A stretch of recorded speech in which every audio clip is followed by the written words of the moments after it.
तो एक बार जोरदार तालियां बजाइए। विजय सिन्हा जी का हार्दिक स्वागत है TV9 के इस मंच पर। सर, सरकार कैसी चल रही है आपकी अभी फिलहाल? माइक आपके पास है। सरकार जो चल रही है वो आप सब देख रहे हैं। बढ़ता बिहार, विकसित बिहार सबको महसूस भी हो रहा है। कुछ गठबंधन में दिक्कत तो नहीं है? जैसे सीट शेयरिंग वगैरह पे बात होती है तो अभी क्योंकि इसका माहौल है तो शीर्ष नेतृत्व से ही महसूस हो रहा है क्या? हाँ, इसीलिए मैं सवाल इस पे ऐड कर रहा हूँ कि एनडीए गठबंधन स्वाभाविक गठबंधन है, ये स्वार्थ का बंधन नहीं है। और यहाँ पर सेवा के भाव से जो समर्पण करके आते हैं वही इस गठबंधन में ठहर पाते हैं। कितनी सीटों पर आप चुनाव लड़ रहे हैं? वो तो हमारा शीर्षस्थ नेतृत्व तय करेंगे, समय पर आपको भी पता चल जाएगा। मेरा सवाल इसीलिए था कि क्या जो बिहार के नेता हैं, चिराग पासवान, जीतन राम मांझी, ये लोग जब सीटों की बात करते हैं तो डायरेक्ट अमित शाह, JP नड्डा से ही बात करते हैं या आप लोगों से भी कुछ सलाह लिया जाता है? देखिए, हमारा सक्षम नेतृत्व, शीर्षस्थ नेतृत्व प्रदेश के लोगों से बात कर करके निर्णय करते हैं। और भारतीय जनता पार्टी कोई व्यक्ति की पार्टी है नहीं, कोई परिवार की या जाति की पार्टी नहीं है, ये सामूहिक नेतृत्व की पार्टी है। तो सामूहिक नेतृत्व मिल बैठकर सबके विचारों को समाहित कर निर्णय लेते हैं, इसलिए इसमें कहीं कोई इफ बट नहीं है। कुछ नई पार्टियां, कुछ नए साथी भी आपके साथ जुड़ेंगे क्या चुनाव के पहले? जो सबका साथ सबका विकास का मंत्र लेंगे उनको जोड़ने में कोई दिक्कत नहीं है। मुकेश सहनी कुछ देर पहले यहाँ आए थे। मुकेश सहनी कहा कि आगे देखेंगे क्या होता है, उधर से क्या ऑफर आता है। हमारी तो चीज़ें हैं, अभी तो जहाँ हैं वहाँ हैं, लेकिन भविष्य में क्या होगा ये कोई नहीं जानता है। तो क्या आपकी तरफ से कोई ऑफर? देखिए, हम एक चीज़ बता दें कि हम लोग भगवान राम को आराध्य मानते हैं और रामचरितमानस के एक एक शब्द को हृदय के अंदर उतारते हैं। और आसुरी प्रवृत्ति को खत्म करने के लिए, लंका को समाप्त करने के लिए जो भी भाई विभीषण धर्म के पथ पर चलेंगे, हम उनको भी गले लगाएंगे और उनको राज तिलक भी लगाएंगे। ये भाई विभीषण मतलब क्या? इशारा भाई विभीषण मतलब कहीं कृष्ण अर्जुन जो आजकल कर्ण अर्जुन की तरह दिख रहे हैं, कहीं उधर तो नहीं है? नहीं, मैंने कहा कि मैं तो धर्म के पथ पर चलने वाले हर लोगों का स्वागत और अभिनंदन करेंगे। विजय जी, आप तो बहुत जो मेरा सबका साथ सबका विकास का मंत्र लेके चले। विजय जी, आप बहुत बेबाकी से बात करते हैं, इतने छायावादी तो आप होते नहीं हैं। आपने सीधे कहा, हमने कहा है, आपको समझने में कहीं दिक्कत भी नहीं है। सीधे कहा कि भाई विभीषण, ये जरा इसको जरा, ये हमने कहा, रामायण का एक प्रसंग हमने बताया कि जिनको हम इष्ट मानते हैं जब वो गले लगाते हैं, राज तिलक लगाते हैं,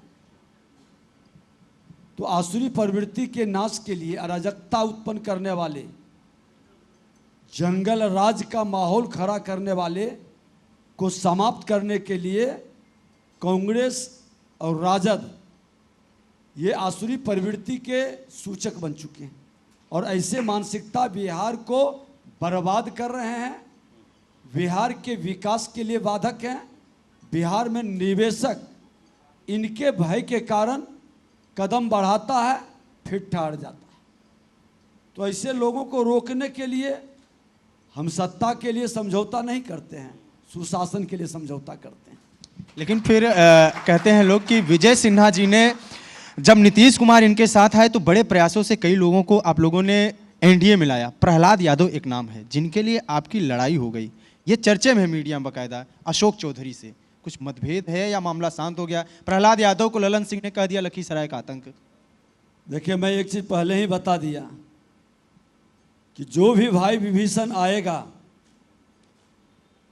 हमारी सरकार को बचाने में उन्होंने मदद किया है।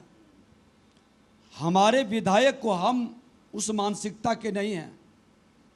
विधायकों के हेरा फेरी में मेरा विश्वास नहीं, लेकिन आसुरी प्रवृत्ति के लोगों ने मेरे दल के विधायकों को, मेरे गठबंधन के विधायकों को तोड़ने का प्रयास किया, खरीदने का प्रयास किया तो उसको सिर्फ हमने आभास दिलाया और थोड़ा सा झांकी दिखाया कि तुम्हारी स्थिति क्या होगी ये समझ लो, क्योंकि बिहार में आज भी लोग शांति, सामाजिक सौहार्द और विकास चाहता है। लखी आपका विधानसभा क्षेत्र है लखीसराय, वहाँ सब कुछ ठीक है ना? लखीसराय लक्की माता लक्ष्मी का नाम है, जो आदि शक्ति का स्वरूप है, और जिस शक्ति का भक्ति करने वाले लोग को शक्ति का वरदान मिलता ही है, और हर बार मिला है। कितना भी अग्नि परीक्षा हो, शक्ति के भक्ति का वरदान मिलता है। वहाँ भी आपकी पार्टी और आपके गठबंधन के कुछ भाई विभीषण लगे हुए हैं, है आपको सूचना होगी? भाई विभीषण को तो मैं गला लगाने वाले हूँ, कालनेमी को मैं बकसने वाला नहीं हूँ, क्योंकि मैं हनुमान हूँ, और हनुमान अपने लक्ष्मण के लिए संजीवनी लाकर रहेगा। बिहार को और बिहारी को सम्मान को हर हाल में बढ़ा के रहेगा। लेकिन मोदी जी के जो हनुमान हैं चिराग पासवान, वो कहते हैं कानून व्यवस्था सही नहीं है बिहार में। मोदी जी का हर बिहारी हनुमान के रूप में काम करता है, नहीं काम करता तो लोकसभा में वो झलक दिखाई नहीं पड़ता।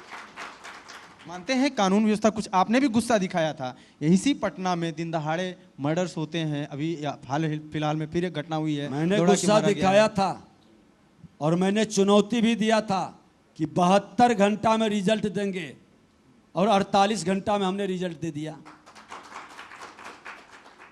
विजय सिन्हा जो दिल में है वही दिमाग में है, और जो कहता है वो करके दिखा देता है। हमारे बिहार के माननीय मुख्यमंत्री नीतीश कुमार जी साफ शब्दों में कहे हैं कि जिस भाषा अपराधी समझता है उस भाषा में समझाओ, कोई बंधन कोई रोक नहीं है, क्योंकि यहाँ राजद के तरह संरक्षित नहीं किया जाता है। अभी तेजस्वी यादव कह रहे हैं, अभी थोड़ी देर पहले जहाँ बैठे हैं वहीं बैठे थे तेजस्वी यादव, उन्होंने कहा कि मैं इस राज्य का अगला मुख्यमंत्री हूँ, और चुनाव के बाद नीतीश कुमार का मुख्यमंत्री बनना तो दूर, उनकी पार्टी भी समाप्त हो जाएगी। और आज उन्होंने ये ऐलान किया है, भले ही राहुल गांधी और प्रभारी कृष्णा अल्लावरू कह रहे हों कि जनता तय करेगी, लेकिन इसी मंच से तेजस्वी यादव ने यह ऐलान किया कि मैं अगला मुख्यमंत्री हूँ। देखिए, ये जंगल राज के युवराज हैं, सोने के चम्मच लेकर जन्म लेते हैं। अनुकंपा की राजनीति करने वाले लोग को अहंकार रहता है, और अपनी तो कोई उपलब्धि नहीं, अपनी तो कोई पहचान नहीं। माँ बाप के नाम से जिसकी पहचान हो, वो परिवार के राजनीति को अपना जागीर समझ लेता है, उस जागीर की जमींदारी बढ़ाना चाहता है। और बिहार जमींदारी उन्मूलन कानून ला करके समाप्त कर दिया है। अब यहाँ जागीर नहीं रहेगा और न जमींदारी रहेगी। लोकतंत्र की धरती है ये, धरती चाणक्य की धरती है, जो भीड़ से चंद्रगुप्त को चुनकर लाएगा, और वो मुख्यमंत्री बनेगा किसी वंश और परिवार के अनुकंपा की राजनीति करने वाले मुख्यमंत्री नहीं बनेगा। सर, लेकिन प्रशांत किशोर भी ये दावा कर रहे हैं, वो तो कह रहे हैं कि मैं संन्यास ले लूंगा अगर 25 सीट से ज्यादा आया नीतीश कुमार का। तो प्रॉपर जदयू के लिए कह रहे हैं, आपके लिए नहीं कह रहे हैं। देखिए, प्रशांत किशोर जी सबके लिए काम कर चुके हैं, बड़ा अनुभव रखते हैं, लेकिन अनुभव और अनुमान दोनों में बड़ा अंतर है। अभी कहीं आपके लिए तो नहीं काम कर रहे हैं ना? मैं बता देता हूं, अनुमान विश्लेषण करते हैं लोग, अनुमान में जो विश्लेषण और गणित बैठता है वो फेल कर जाता है, क्योंकि जहां अनुभव लोगों के बीच पहुंचता है अनुमान फेल करता है। और बीजेपी के अंदर लंबा अनुभव है, जमीन से उठकर, मैं भी बैठा हूं तो 38वां वर्ष में बैठा हूं, और हमारे जैसे हजारों लोग, तीसरा पुष्ट काम कर रहा है, और वो परिणाम की बगैर चिंता किए रोटी की व्यवस्था करके राजनीति कर रहा है। इसलिए चिंता न करें, अनुमान कभी सफल नहीं होगा। सब विजय सिन्हा 38वें वर्ष वाले हैं, आप नेता प्रतिपक्ष रह चुके, आप उप मुख्यमंत्री हैं, आप विधानसभा के अध्यक्ष रह चुके। अगर क्योंकि इसके पहले भी नीतीश कुमार जब सरकार गठन के लिए विधायक दल की बैठक हुई थी, उसमें उन्होंने ऑफर किया था कि बीजेपी आप अपनी सरकार बना ले, अपना मुख्यमंत्री बना ले। अगर इसके बाद ऐसी नौबत आती है, ऐसी स्थिति आती है, तो नंबर वन, हालांकि नंबर वन उप मुख्यमंत्री कौन है इसको लेकर के यहाँ विवाद होता है कि नंबर वन आप हैं या सम्राट चौधरी हैं, लेकिन क्या कभी आपको मौका मिल सकता है, मुख्यमंत्री विजय सिन्हा हो सकते हैं 38 वर्ष वाले? देखिए, भारतीय जनता पार्टी के कार्यकर्ता तुलसी के पत्ते की तरह है, पूरा पवित्र है। पत्ता बड़ा हो या छोटा, उसका मान बराबर है। कोई अगर जो भरम में जीता है कि ये पत्ता का महत्व बड़ा, ये पत्ता का छोटा, तो कहीं न कहीं उसके तत्व को नहीं जान पाता है।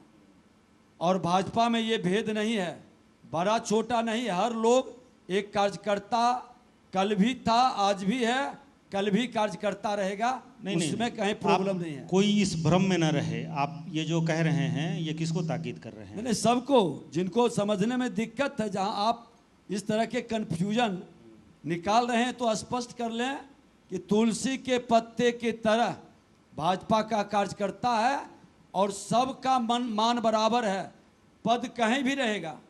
हमारा बूथ के कार्यकर्ता प्रधानमंत्री है, पोलिंग एजेंट बूथ का कार्यकर्ता उप मुख्यमंत्री है, मेरा कार्यकर्ता मंत्री और सांसद और विधायक है। ये पद आते जाते रहेगा, लेकिन कार्यकर्ता तुलसी के पत्ते के तरह पूरी पवित्रता से बना रहेगा और वो पत्ता जिस प्रसाद में बनेगा वो पवित्र हो जाएगा। लेकिन कार्यकर्ता तो ये कहते हैं और प्रदेश में चर्चा भी है कि अधिकारियों की चलती है बढ़िया नीतीश सरकार में, कार्यकर्ताओं की कम सुनी जाती है। अब अधिकारी की चलती है, कार्यकर्ता की कम सुनी जाती है, तो विजय सिन्हा विधानसभा अध्यक्ष के नाते एक बूथ के कार्यकर्ता के लिए अपने मुख्यमंत्री जी से भी नजर नहीं झुकाया। अधिकारी को मुख्यमंत्री ने कार्रवाई किए, भाजपा का कार्यकर्ता अपने कार्यकर्ता को हमने बताया कि उस पवित्र, निर्लोभ, बलिदानी कार्यकर्ता के लिए किसी भी सीमा और किसी भी हद को पार कर सकता है।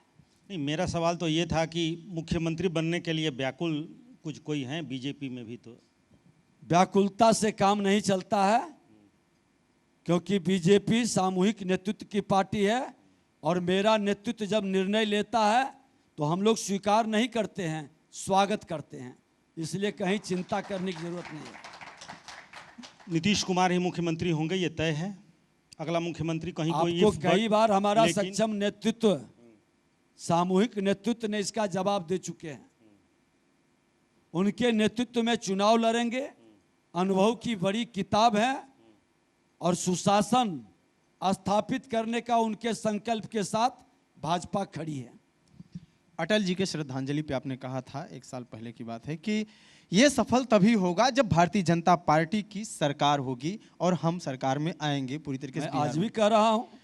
तो क्या हम माने कि वो दिन अभी बहुत दूर है, क्योंकि नीतीश कुमार फिर मुख्यमंत्री बनेंगे, 5 साल और रहेंगे? मैं बता रहा हूं कि कल भी कहा था, आज भी कह रहा हूं और कल भी कहूंगा कि श्रद्धेय अटल बिहारी वाजपेयी जी ने बिहार के वस्तु स्थिति को देख के कहा था, भय, भूख और भ्रष्टाचार मुक्त बिहार ही नहीं देश चाहिए और एनडीए की सरकार चाहिए। और अपने कैबिनेट से सुशासन स्थापित करने के लिए आदेश देकर बिहार के मुख्यमंत्री को बिहार भेजे थे और भाजपा बहुमत में रहते हुए भी उनको मुख्यमंत्री बनाया था।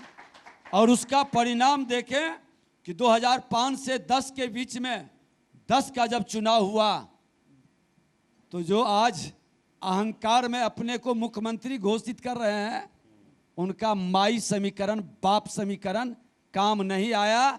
22-23 सीट पर सिमट गए, कोई समीकरण काम नहीं आया है और 2025 में यही खेला होगा। अच्छा, आप लोग फील्ड में जा रहे हैं, आप तो बहुत दौरे करते हैं, तो आपको लगता है कि एंटी इनकम्बेंसी तरह कोई चीज़ें हैं फील्ड में? बिहार में हमने बताया कि श्रद्धेय अटल जी का भय, भूख और भ्रष्टाचार का नारा जमीन पर उतर चुका है और जब भय से मुक्ति मिल जाए, भूख से मुक्ति मिल जाए, भ्रष्टाचार से थोड़ी शांति आ जाए तो लोगों को सम्मान और स्वाभिमान के अनुभव होने लगते हैं। कहाँ भ्रष्टाचार की शांति आ जाए। अभी तो नोट जलाए जा रहे हैं, कल 2 जगह छापेमारी हुई ये है, चलेगा, करोड़ों रुपया मिला है, पता चल रहा है किसी मंत्री जी के यहाँ भी पैसा जाता नहीं, है। आप देखें कि जनधन योजना के माध्यम से जो हमारे गरीबों के पैसे में कुतरते रहते थे, आज किसान सम्मान निधि 6,000 का 6,000 पहुंच रहा है। पहले क्या कहते थे कांग्रेस के पूर्व प्रधानमंत्री कि 100 रुपया में 15 रुपया पहुंचता है, अब 100 का 100 पहुंच रहा है। जितने पेंशन की राशि है सही सलामत पहुंच रहा है। बहुत हद तक डायरेक्ट बेनिफिट हम लोग ट्रांसफर कर रहे हैं। और ये जो कुछ लुटेरे बैठे हुए हैं, तो विजय सिन्हा जैसा लोग भी सिंगला और राजा कंस्ट्रक्शन पर कलम चलाने से बाज नहीं आया और मौका मिलेगा। अभी तो हम एग्रीकल्चर के अंदर भी लड़ रहे हैं।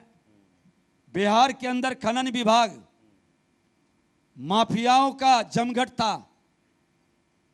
1000 राउंड गोली चलती थी। आप भी यही कोइलवर में देखे थे, लाशें को जमीन बालू में गड़ दिया था।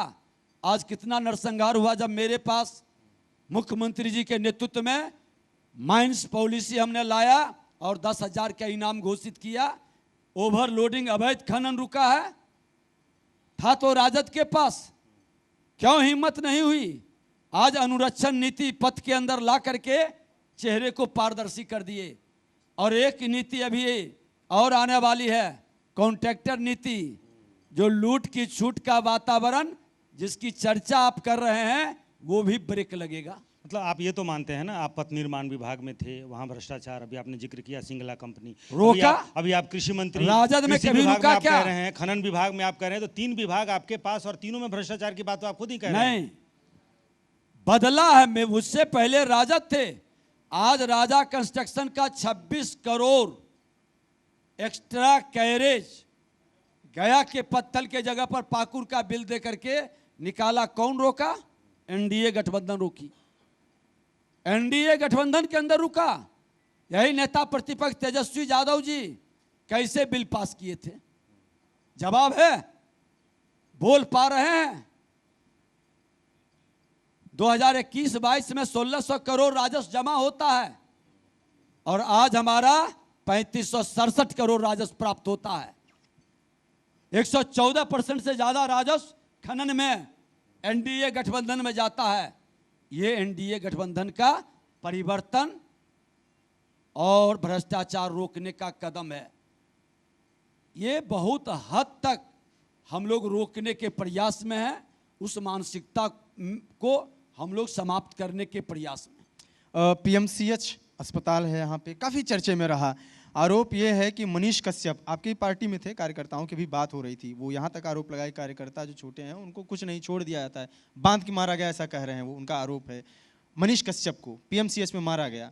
उसके अलावा ये आरोप लगाया कि वहाँ पे एक बच्ची थी रेप पीड़िता जिसको 6 घंटे तक एडमिट नहीं किया गया, उसकी डेथ हो गई।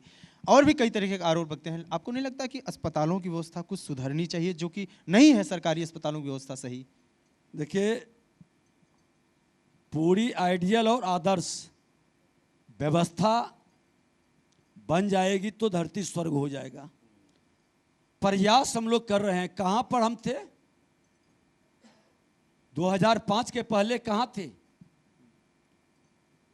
नरसंहार का भय जिन लोगों ने आंखों से देखा है कि सैकड़ों महिलाओं की मांग की सिंदूर पोंछी जाती थी और चूड़ियां फोड़ी जाती थी, हम वहां से मुक्त हुए। हत्या, अपहरण, लूट, बलात्कार से मुक्त हुए। ये भ्रष्टाचार की पैठ बहुत नीचे तक पहुंची है कांग्रेस और राजद की सरकार में। और आज हमारे एनडीए की सरकार में डीएम को भी जेल हो रहा है। नहीं, 20 साल की सरकार में आपका टेप रिकॉर्डर 2005 के पहले ही अटका हुआ है। नीतीश कुमार भी कहते हैं 2005 के पहले कुछ हुआ था जी। लोग बाहर निकलते थे जी, शाम के बाद घर में निकलते थे जी। इतिहास हम लोग इसीलिए पढ़ते हैं, उससे तुलनात्मक हम विश्लेषण करेंगे। 20 साल ज्यादातर आप ही रहे हैं। आप महल बनाने में कितना समय लगता है, कितना गुना, और गिराने में कितना समय लगता है। पूरी सिस्टम को बर्बाद करने में जो समय लगा उसको सुधारने में लंबा समय लग रहा। स्वर्ग की बात कर रहे थे, राम राज की बात आप ही कह रहे हैं। 20 साल आपको भी मिला, लेकिन जहां भी नाकामियां हैं 20 उसका साल ठिकरा में 2005 के 20 ऊपर। साल में गलती से, नेपाल में जो हुआ कांग्रेस दोषी है। नहीं 20 साल में गलती से अस्पतालों की बात इन्होंने की, 2005 दोषी है। 20 साल में गलती से पथ निर्माण विभाग में कुछ गलत हुआ 2005 के पहले मैं वाले उसका दोषी उदाहरण हैं। दिया, मैं तो प्रमाण के साथ दिया। मैं तो कहता हूं कि आपके पास प्रमाण था तो आप बताओ। 5 साल इस 20 साल में वो भी रहे थे, और संजोग से बीमारी महामारी को हम लोग बीमारी में लाते थे, फिर वो बीमारी महामारी सर में बीमारी से ही एक आखिरी सवाल ले लेते हैं और उसके बाद फिर समय भी खत्म हो गया है। नीतीश कुमार जी का स्वास्थ्य ठीक है? पूरी तरह से। जब आप विपक्ष में थे तब उनकी तबीयत खराब थी, इसलिए मैंने पूछा। आप लोग ऐसा कहते थे कि उनकी तबीयत सही नहीं है, विपक्ष के लोग उनको बीमार कर करके जो सत्ता जिनके जो साथ थे वो। सत्ता में व्याकुल थे, मुख्यमंत्री को उस व्याकुलता और उस तनाव के कारण भ्रष्टाचार और अपराध के पोषण करने वाले राजद के कारण मुख्यमंत्री परेशान थे, परेशान थे। अस्वस्थ थे। आज मुख्यमंत्री पर वो तनाव नहीं है। आज मुख्यमंत्री स्वयं निर्णय लेने में सक्षम है। और आपको बता दें कि जो अंतिम पायदान पर बैठे सजायाफ्ता व्यक्ति राष्ट्रीय अध्यक्ष बन सकता है, और ये मुख्यमंत्री हर जिला में जाके प्रगति यात्रा में योजनाओं का चयन कर दोबारा दौरा नहीं, शिलान्यास उद्घाटन का कर समय रहा समाप्त हो रहा है। उसको विजय आप जी, बीमार कैसे कहेंगे? तनाव से एक सवाल याद आया मुझे, जिसको चुनावी तनाव हो रहा है या बहुत आपाधापी है, कोई रील बना रहा है, कोई जो पटना का मरीन ड्राइव है अटल पथ, उस पर कोई डांस कर रहा है, आप क्या करते हैं? विजय सिन्हा क्या करते हैं तनाव मुक्त होने के लिए? मैं बिहारियों को सिर्फ आभास कराने के लिए दौरा कर रहे हैं कि जिस बिहारी शब्द को गाली बना दिया, जिस बिहारी को पलायन के लिए विवश किया, जिस बिहारी के मान सम्मान को चोट पहुंचाने का जिन लोगों ने काम किया और बिहार को बर्बाद किया, हमारा वह गौरवशाली बिहार को बनाने की जिम्मेवारी आज के परिस्थिति में सभी बिहारियों की है, और हम बिहारी सब पर भारी ये भाव जगा रहे हैं। बहुत बहुत धन्यवाद डिप्टी सीएम विजय कुमार सिन्हा जी का। उम्मीद है भविष्य में आप आगे मुख्यमंत्री भी बने और अपने पार्टी का झंडा ऊंचा करें।